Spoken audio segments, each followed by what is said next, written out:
السلام علیکم۔ بسم اللہ الرحمن الرحیم۔ دیکھیں میرے بھائی، اسلام میں عورتوں کے دو قسم کے حقوق ہیں۔ ایک وہ عورتیں ہیں جن کو آزاد عورتیں اسلام کہتا ہے، یعنی انہوں نے گھر کا کوئی کام نہیں کرنا، صرف اپنے خاوند کے آگے پیچھے گھومنا ہے، اس کو خوش رکھنا ہے، نہا دھو کر اس کی ہر خواہش کو پورا کرنا ہے، اس نے گھر کا کوئی کام نہیں کرنا۔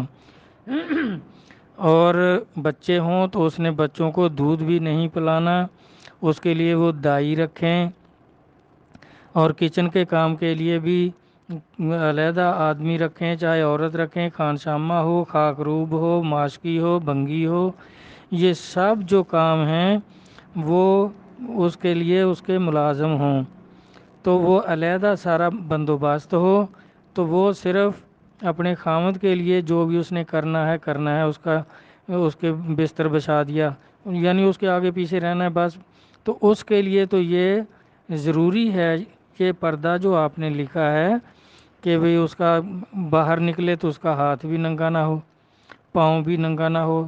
چہرہ بھی ڈھکا ہوا ہو، یعنی مکمل پردے کا جو حکم ہے اسلام میں وہ ان عورتوں کے لیے ہے، ان کو اسلام میں کہتے ہیں آزاد عورتیں،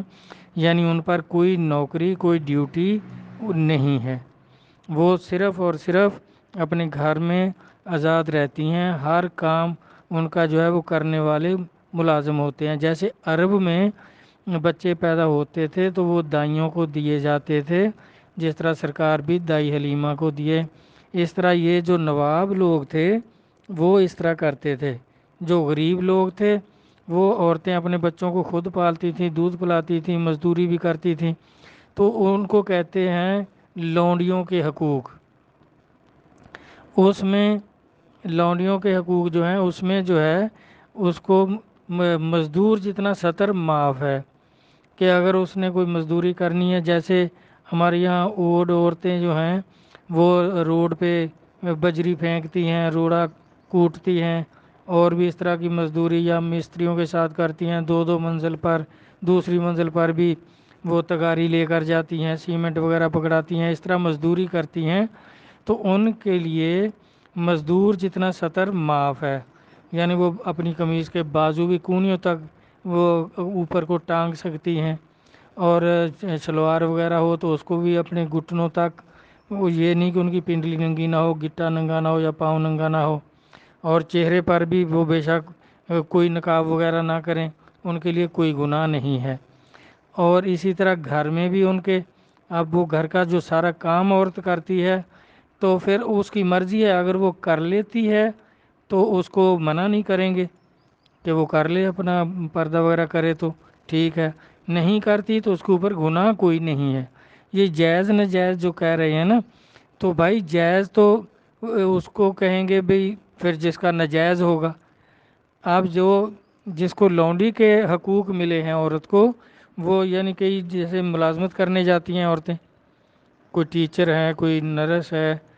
یا ڈاکٹر ہے، تو وہاں تو اس کو آدمیوں سے اس کا واسطہ ہوگا، تو وہ اگر پردہ کر لیتی ہے تو پھر بھی صحیح ہے، نہیں کرتی پھر بھی اس کے اوپر گناہ نہیں ہے۔ اسی طرح گھر میں بھی اگر اپنے کزن سے، سسر سے، جیٹھ سے پردہ کرتی ہے، اور وہ ویسے وہ سارے کام بھی کرتی ہے، تو یہ اس کی اپنی مرضی کے اوپر ہے، نہیں کرتی تو گناہ کوئی نہیں، کرتی ہے تو جب بھی گناہ کوئی نہیں، یہ اس کی اپنی مرضی پر ہے۔ تو باقی یہ جو دو قسم کے جو حقوق ہیں ان کے مطابق اس کو دیکھنا ہے کہ جیسے حقوق دیے ہیں، حقوق و فرائض آپ نے سنے ہوں گے، فرائض و حقوق کہیں نہیں لکھا دیکھا ہوگا، تو جیسے حقوق دیں گے ویسے اس عورت کے فرائض ہوں گے۔ اگر اس کو حقوق آزاد عورت کے دیے ہیں تو پھر اس کے ذمہ پردہ جو فرض ہے وہ بھی آزاد عورتوں والا ہوگا، اور اگر حقوق اس کو لونڈی والے دیے ہیں کہ اسے ساری مشقت بھی لیتے ہیں، گھر میں خانسامہ بھی وہی ہے، بھنگی بھی وہی ہے، خاک روب بھی وہی ہے، دھوبی بھی وہی ہے، تو پھر جب اس کو حقوق جیسے دیے ہیں تو اسی طرح کے فرائض اس کے ذمہ ہوں گے۔ تو اس طرح میرا خیال ہے کافی سمجھ آگے ہوگی. اگر کوئی بات مبہم رہ گئی ہو تو دوبارہ ارشاد فرما دینا، میں پھر عرض کر دوں گا.